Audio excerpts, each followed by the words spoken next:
You're watching Day or Night Exotics TV. I'm Dale Tonight, and this is Tattoo Pterinochilus murinus, the orange baboon tarantula. I have no idea why I said it like that. Tarantula. And this species is one of my favorites in my collection. I have not done a video on this one in a very long time, especially a spotlight. I actually shared a spotlight with this one on a previous vid, and which sparked her last spotlight, which was the video debating whether or not it was a good beginner species or not.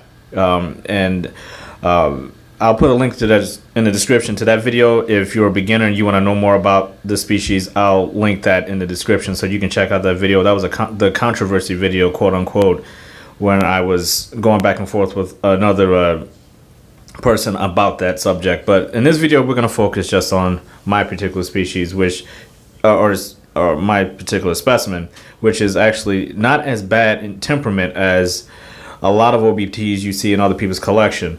If you don't know about this tarantula, one of the important things that you need to know as a beginner that I will say in this video is that if you do want to own one of these, especially if you're jumping right in to want to get one as an adult instead of raising one up. I raised this one up from a sling, 1-inch sling.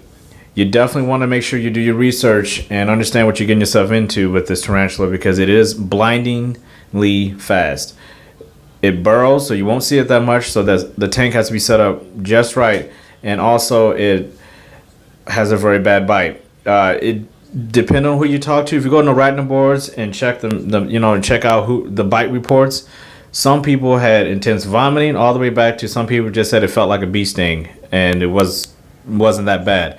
So each person has, depending on who you are, you're gonna respond differently to a bite.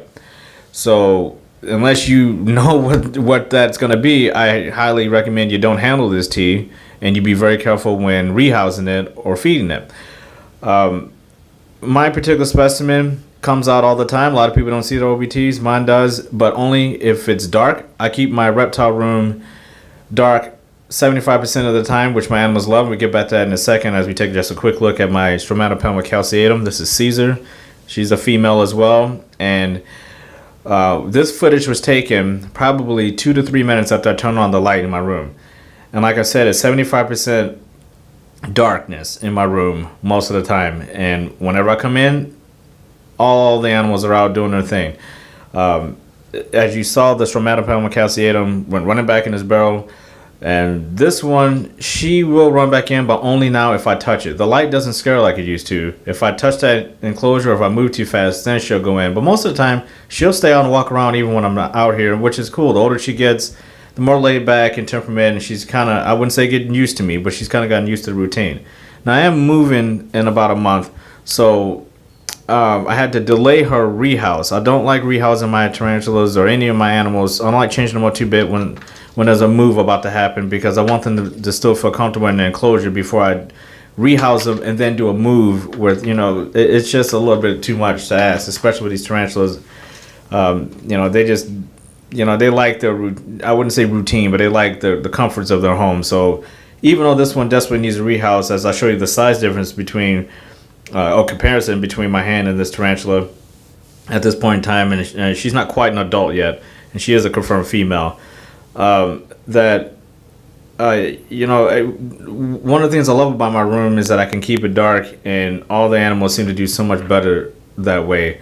When I leave the light on all the time, they're hiding, they don't want to eat, they're reclusive, but they seem much more comfortable. All my animals seem much more comfortable when I keep the room 75% dark most of the week.